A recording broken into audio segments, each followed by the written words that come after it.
Judith, ¿me escuchas? Judith. Ya, perfecto. Gracias, chao. Azul sin resplandor, azul sin resplandor, azul sin resplandor. Hola, hola, hola.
No te preocupes.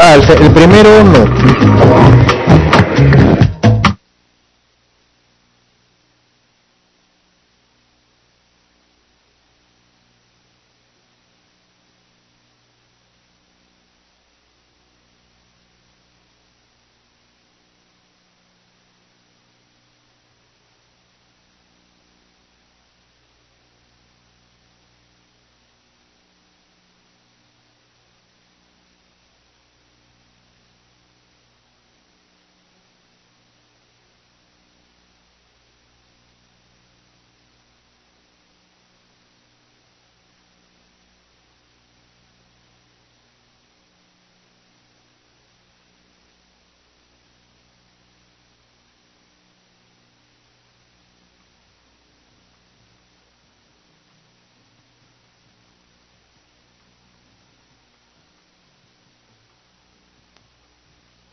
Por favor, sí, vamos a empezar.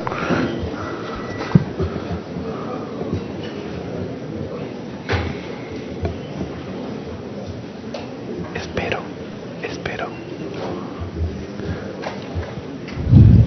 Damas y caballeros, en nombre de la Dirección General de Promoción Económica del Ministerio de Relaciones Exteriores y de la Sociedad de las Américas y Consejo de las Américas, le damos la más cordial bienvenida a la 8ª Conferencia Internacional denominada Perú, Fortalecimiento e Inversión en el Manejo del Agua. Invitamos a tomar asiento a los señores panelistas, señor José Carrera, Vicepresidente Corporativo de Desarrollo Social de la Corporación Andina de Fomento, por favor. Señora Lucía Ruiz, Jefe de Gabinete de Asesores del Ministerio del Ambiente, por favor. Señor Luis Montoya, Presidente Bebidas Latinoamericana PepsiCo, por favor. Sí, como crea pertinente. Señora Julia Torreblanca, Vicepresidente de Asuntos Corporativos de la Sociedad Minera Cerro Verde, Sociedad Anónima Abierta. Y al señor moderador Anders Berntel, Director Ejecutivo 2030 Water Resources Group.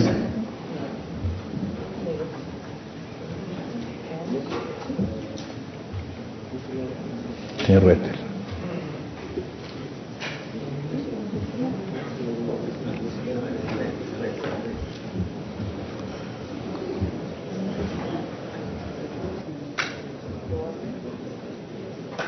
Asimismo, invitamos al orador especial, señor Kuten Che, Director Ejecutivo del Ministerio de Desarrollo Nacional de Singapur.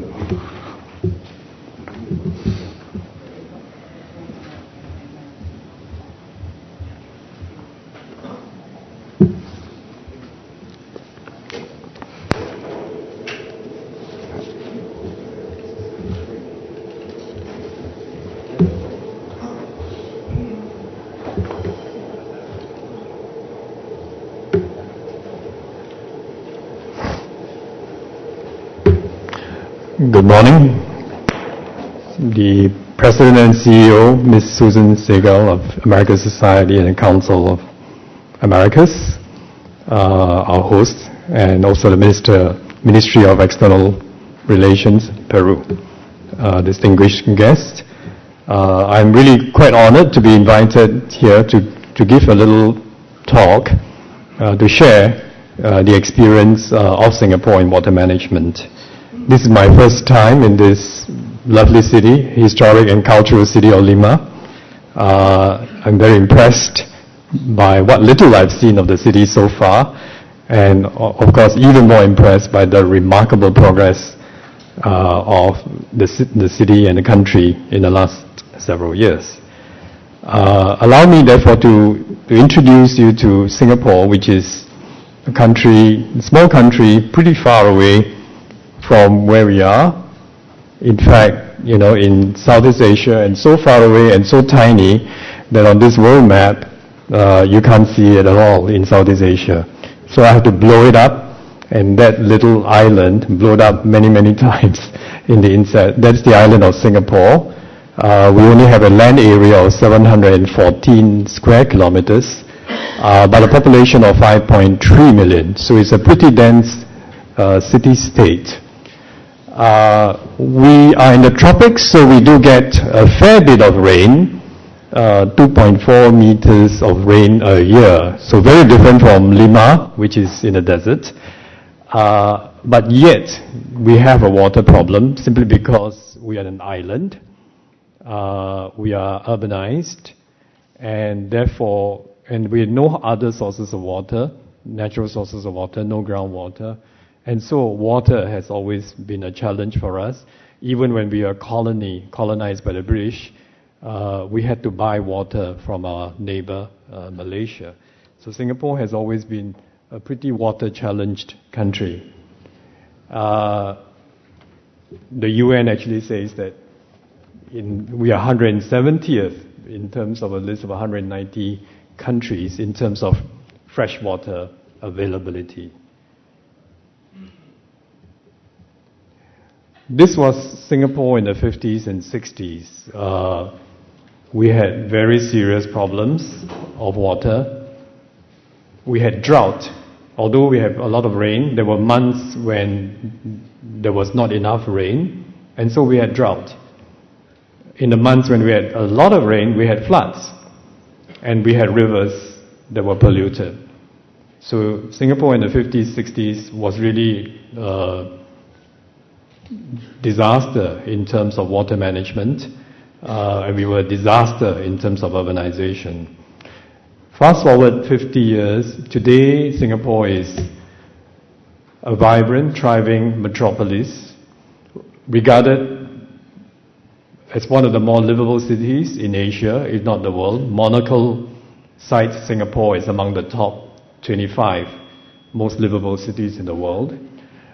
You see the skyline in the top picture, and some of you may be familiar with those three buildings with a ship-like structure on top, our latest building, the Marina Bay Sands. But more importantly is that lake in front of those buildings, that is a reservoir that we use for drinking water, that collects water, rainwater, harvested right from the middle of the city, the central business of the city. So today we are self-sufficient in water. Not only that, we take advantage of water to be an urban environmental asset, to make Singapore more green, more blue, a more pleasant city to live in. And we have built on our water solutions to build a water industry. Now Singapore becomes a hub for water research and water industry. So let me go back a little bit to kind of tell you how we have managed to tackle our water challenges, and perhaps from there are relevant lessons for other cities in the world, particularly in the area of urban management. Our approach really is to take an integrated approach of ensuring that we have sustainable water, looking at it from a total supply approach as well as demand. So it's captured in 6 words, which is the tagline of PUB, the National Water Agency, which I was the chief executive of until 2 years ago. So the 6 words are water for all, that captures the supply strategy, and conserve, value, and joy, that captures the demand side of the equation. So water for all is the idea that we needed to find other sources of water to ensure that we could be self-sufficient to take care of Singapore's growth way into the future. Conserve, value, and joy is the idea that on the demand side, you need to work together with the people, the community, and the private sector to conserve water and to take care, to have joint ownership or stakeholdership of water resources. So on the supply side, Singapore has diversified its water supply to beyond just depending on imported water, to try and harvest as much of our water from the sky as we can, what we call the local catchments, and then also to recycle the water, and then also to take advantage of desalination. If you look at this map of the island, you see all those colors. They represent areas where we harvest rainwater. Today, two-thirds of Singapore Island, although we are a small island, two-thirds of Singapore Island is used as water catchment to harvest the rainwater. You know, we get 2.4 meters of rain, so we do want to try and collect as much of that as possible. So two-thirds of the island is really a stormwater harvesting catchment. This is about probably the biggest stormwater harvesting catchment in any city in the world. And each one of those colored areas drain into a reservoir that collects water for treatment for our drinking water. So in Singapore Island, small island, but we have 17 reservoirs altogether. And the most important one, the most significant one, is the one that I showed you in the picture, the Marina Reservoir, which is created by building this dam or barrage of the 5 rivers that flow into the city. And the barrage also acts as a barrage that helps to prevent flooding in the city as well. So that green area that you see, that is 1/6 the size of Singapore, including the central business district of Singapore, and that collects all the water that falls, in all these urbanized areas. To be able to achieve that requires a lot of effort, not just on the part of the water agency, but the water agency working together with the land use planning agency, with the environmental agency, with the housing agency, to make sure that the catchments are kept clean, sources of pollution are tackled, and polluted water separately captured in a sewage system, while rainwater goes in a stormwater system. So there's a whole host of policies and programs to make something like stormwater harvesting possible on a citywide scale. Now, the other supply of water that's extremely important for Singapore, and that really is crucial for sustaining Singapore's water sustainability into the future, is recycled water. Now, to be able to do stormwater harvesting, we had to separate the stormwater system from the sewage system.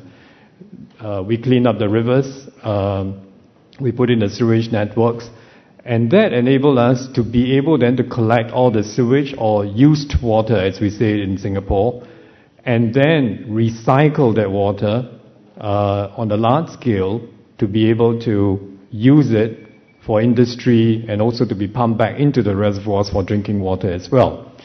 And that product, we call it new water. We use membrane technology to do the recycling. And the reason why we call it new water is part of a kind of public education campaign to get the people to accept that the recycled water, purified with reverse osmosis membrane technology, is of a very, very high quality and is safe to drink.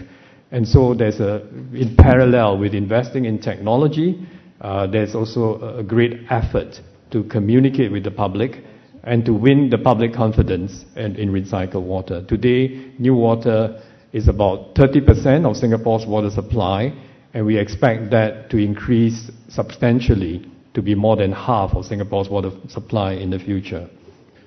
And then finally, because we are an island surrounded by the sea, we have to invest also in desalination. But this is the most expensive and energy-intensive source of water, and so we try to use this almost as a last resort, as a reserve capacity. And we are investing in a lot of research to try and reduce the energy required for desalination. So these are the kind of supply strategy that enable us to go beyond, imported water, to have 3 alternative sources of water by taking a holistic approach to water management and by investing in technology and research and development to ensure that we have enough water to supply Singapore's growth well into the future. But supply is only one side of the equation, as I said earlier. We also equally have to tackle the demand side. And here, one of the most important aspects of managing demand on the distribution side is to ensure that none of that very precious water that is treated when you reach the consumer is lost. So we have a lot of efforts made to manage unaccounted for water to make sure that today it is less than 5%. So a lot of effort is made to make sure that none of that water is lost in the distribution process. Equally, we take measures to conserve water. One of the most important is pricing water. Water is important, an important resource, but it is important that water is priced correctly to encourage conservation. In Singapore, we do not subsidize water. We charge water at the economic cost of producing it. Of course, in Singapore, because we are high density, we are compact, the cost of distributing water is actually low on a per unit basis because we gain a lot of economies of scale from high density. Likewise, treatment costs, even though we use high technology, on a cost per cubic meter basis, given the high density, is actually very economical. In fact, our PPP tenders for desalination and for recycling attract some of the lowest prices in the world. Then we have water conservation campaigns and legislative measures to encourage both industrial as well as domestic users to conserve water. So our water conservation efforts has paid off in terms of reducing the amount of water that people use by about 10 to 15 liters over the last 10 years. Today it's about 155 liters per person per day. Now, beyond looking at water as a resource, now that in a way through the integrated effort that I talked about, we have managed our water fairly successfully, and we know that as a resource, we've got the strategy to keep it sustainable for us way into the future. We look also as water beyond as a resource, as an environmental asset, because if you look at Singapore and you plot in the 17 reservoirs that I mentioned earlier, and we have 32 rivers and 7,000 kilometers of drainage network, they present an opportunity really to turn some of these hard drainage structures, which are concrete and unaesthetic, ugly, into beautiful streams, rivers, well-landscaped, that is very important in a dense situation like Singapore to enhance the urban environment. So we look at the blue map of Singapore, and that represents the opportunity that we have to create a lot of blue in Singapore. Maybe not quite a Venice, but we look at it and we see a lot of opportunity. And so we created a program that we call the ABC Waters Program, Active, Beautiful, and Clean Waters. And the idea there is, if you look at this project, on the left-hand side, that's a concrete monsoon drain. Has to be very big, and you know, in a Singapore context where we have lots of rainfall to help prevent flooding. But that concrete drain, through this program, we have transformed it into a river, a meandering river through a park. So the park actually acts as a little bit of a floodplain, a retention pond. So it still functions to help to prevent flooding, but it's become now a community asset. It's become a playground for children living in the community. And in Singapore, where you have very high-rise flats and so on, such greenery combined with blue is an important urban asset. Okay. Then finally, beyond an environmental asset, we have also taken advantage of the fact that we have invested substantially in water solutions over the years to build up a water industry. And we have companies from all over the world, as well as Singapore, involved in the various value chain of water, from research to consultancy, to operations, to construction, to equipment supply. And you will recognize here many important names from all over the world, as well as some Singapore companies like Hyflux, Capel, and Sembcorp.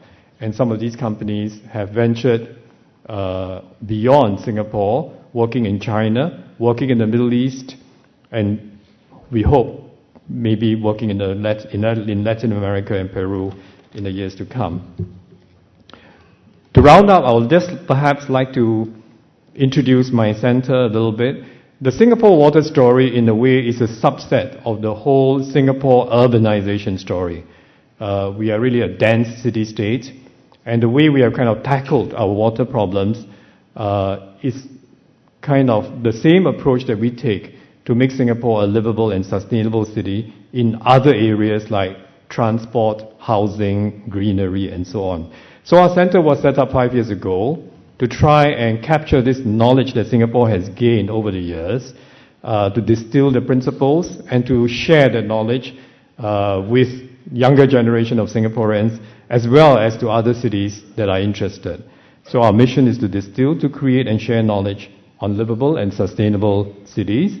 We do this through research, through training programs, and through organizing platforms like the World Cities Summit. And here you see what some of the things we do. And we try to kind of express the idea why Singapore's experience is relevant to other cities in this little matrix that plots population density on the vertical axis and livability on the horizontal axis. And you can see that some of the most livable cities in the world, ranked by Mercer, are in the bottom right quadrant of high livable cities but very low densities. Singapore, on the other hand, is in the third quadrant on the right, upper right, of high density, high livability. And we think many of the developing cities in the world today are likely to take that route, that path of wanting to be a highly livable city, but given population growth and so on, but with high density. And we think that the important factors that ensures livability and sustainability are captured in this framework diagram. I think every city wants to achieve livability outcomes of high quality of life, competitive economy, and a sustainable environment. But what drives these livability outcomes on a sustained basis are two very important factors: integrated master planning and development, and dynamic urban governance. And in a very brief way, I have shown to you why, in the case of water, this is the approach that we have taken to ensure that we have sustainable water supplies for Singapore. We take an integrated approach in managing the whole water cycle. We call it closing the water loop. And I think we were blessed with a strong leader. I think the government's part starts with a strong leader who saw that water was really an existential issue for Singapore.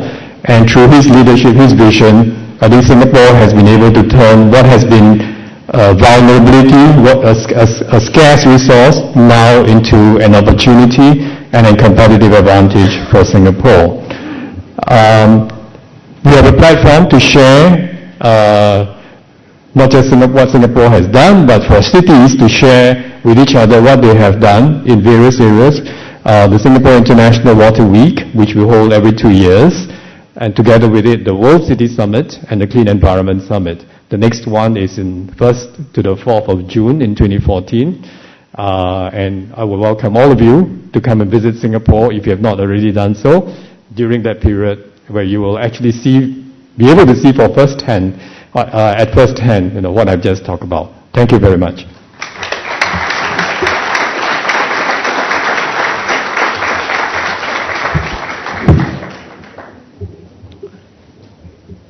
Continuando con la exposición, palabras de apertura del señor Todd Gardner, asociado senior de infraestructura y agua natural del World Resources Institute, quien expondrá acerca del enfoque en infraestructura natural.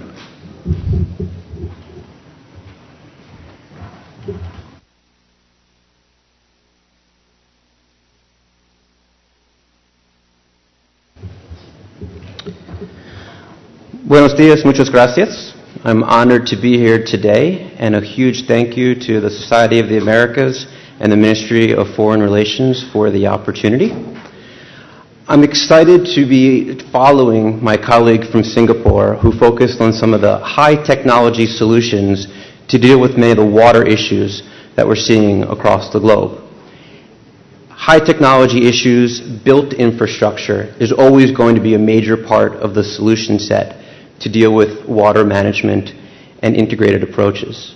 But increasingly, we're thinking about the role of nature and natural infrastructure, the role of forests and wetlands and agricultural systems, and how they can complement traditional built infrastructure for low-cost solutions to clean drinking water, flood control, and other water resource issues.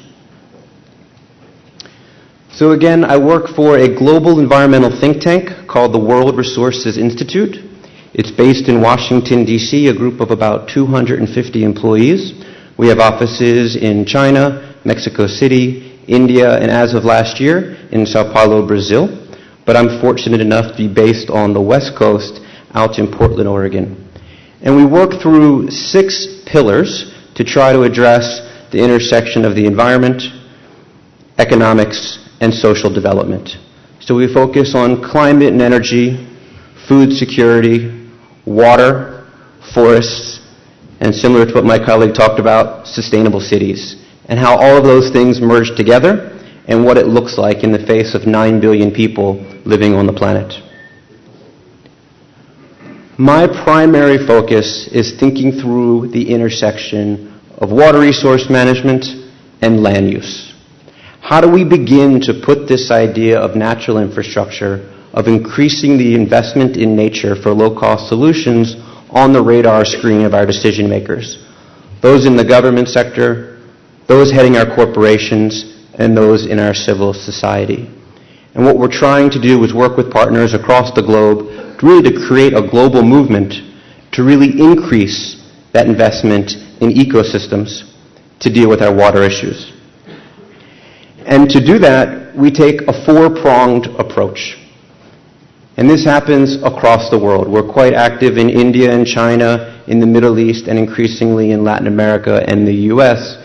And it starts with problem identification, understanding where your risks are, how you map them, and increase that awareness.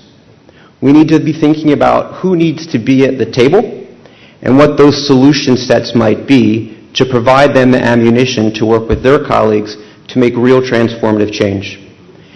And that all starts with making the business and financial case. Change is not going to happen if we can't make these cases in dollars and cents. And they need the tools, the guidance, and the roadmaps to be able to take these big ideas and implement them on the ground. And we've had a decade or so of innovation, and that's been great, but what we failed to do thus far is get to scale. So that's really our focus over the next 10 years, how we take all of the creative thinking and start scaling it up. So it starts with understanding the problem, and too often we hear water resource managers use the excuse that we don't have enough information so we can't possibly make different decisions. Well, that is beginning to change. WRI has a global water risk mapping platform called Aqueduct, which can map water risk across the globe. We can zoom in to a fairly detailed level at the sub-basin scale to really try to pinpoint where we're seeing water risk, whether it's quantity, quality, or timing.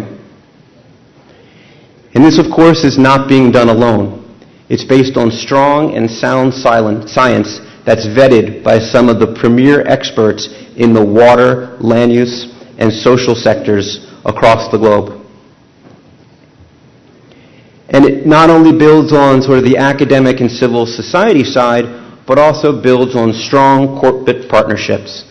And talking to some of my colleagues and friends at ANA yesterday, I learned of some exciting public-private partnerships that the government is trying to push forward related to a National Water Institute for Science and Technology that really leverages limited government resources with the corporate sector and how we can increase that investment to ultimately meet our water resource goals. And when you talk to corporations across the globe about natural resource issues, water, time and time again, rises to the top of a current issue. And when you think about increased demand, climate change, and other issues, it's going to be a major concern and focus over the next several decades. Our water risk mapping looks at a dozen different indicators focused on quantity, quality, and timing. And again, we can do this at the sub-basin level to really understand which approaches are going to be relevant in different geographies and different contexts. And this is based on 58 years of monthly runoff data. So quite a long collection of data that we're always improving, working with Google and NASA to look at satellite imagery to really try to refine and go even deeper. So what does this actually mean for areas of Latin America? And Brazil is one location where we've begun to do some deep dives to really see how we ground truth the results that we're getting from our global data sets. And as it turns out, nearly 45% of folks living in major population centers in Brazil are living in areas with major water concerns. And that's only going to get worse in the face of climate change. Over 54 million people in Brazil are living in areas with medium to high flood risk. And again, in the face of climate change, those severe storm events are going to be increasing. Coming closer to home, you have about 55% of the population living along the coast in one of the driest areas in the globe. The demand is already beginning to exceed supply, and that's only going to be amplified moving forward. You think about where that supply is coming from, 95% of those people are accessing their water from the Andes.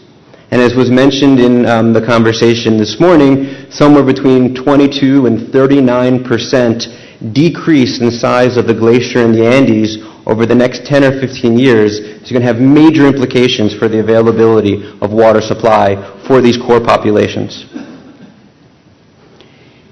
If you think globally, beyond the direct impact of water risk, you have to think about all of the things that it impacts. Agriculture and food security, especially when we try to feed 9 billion people in a warming planet.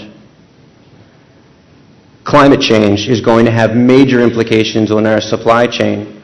We're working with McDonald's and other major global corporations to try to understand how water risk is not only impacting where their facilities are, but up and down their supply chain, and solutions they can take to deal with these issues now, recognizing they're only going to grow. And national security. We recently were talking to folks in the U.S. government, and Yemen, for example, is a decade away from depleting all of their groundwater supply. So when you think about security, you think about civil unrest, water security is a primary concern. These are big issues, big challenges, and will not be solved tomorrow. So it's going to take robust partnerships and integration. And we hear about integration no matter what the theme of the workshop is, whether it's technology or food or water. Ultimately, we need to understand how we can work with the private sector to leverage the limited dollars in the government sector and work with civil society to make these major transformative changes that we need to see on the landscape. And it starts with understanding who has the most to lose if the water situation continues to erode, and the most to gain if we're able to solve the problem. The idea of clean water is a bit generic. We need to be thinking about in each location, is it quantity?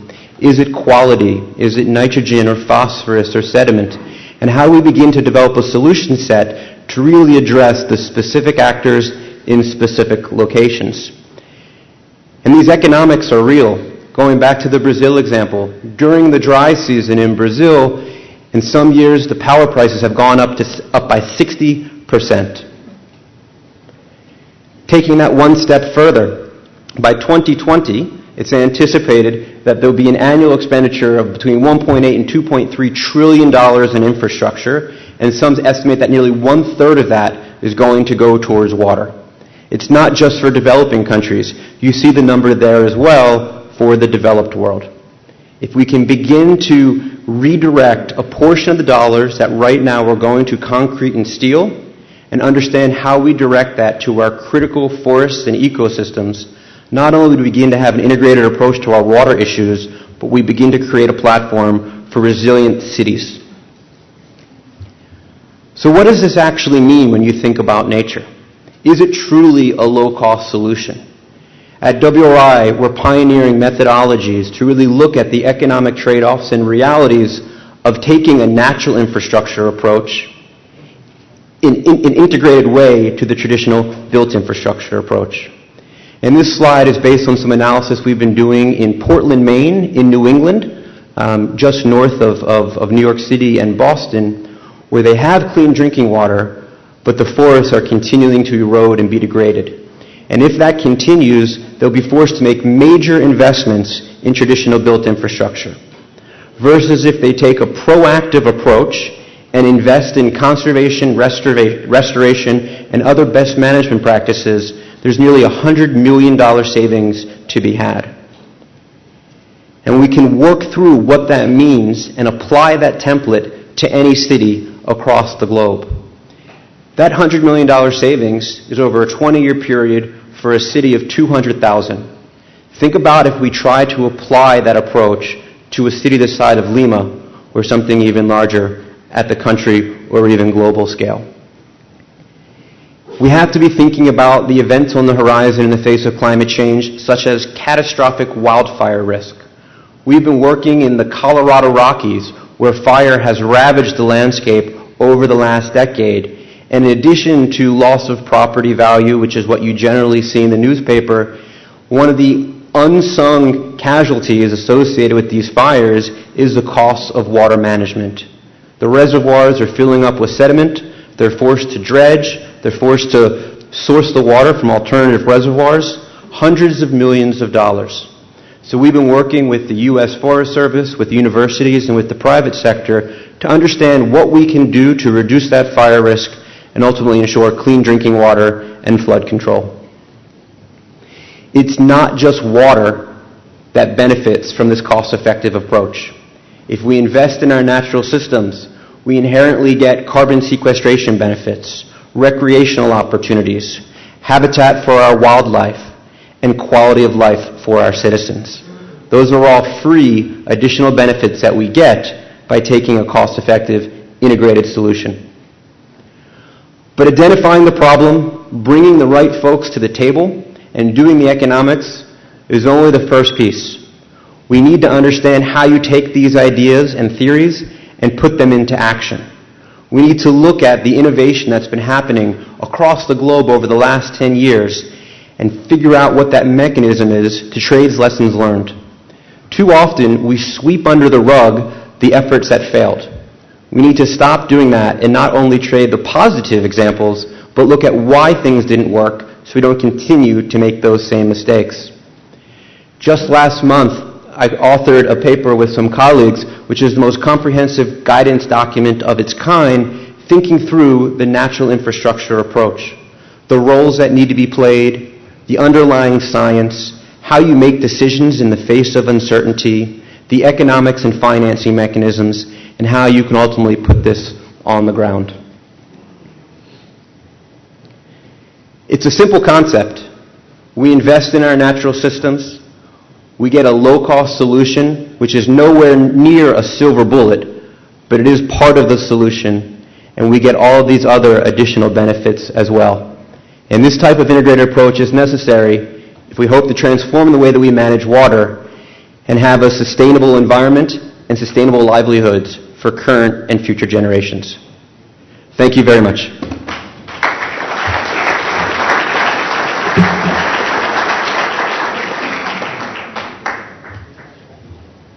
Señor panelista.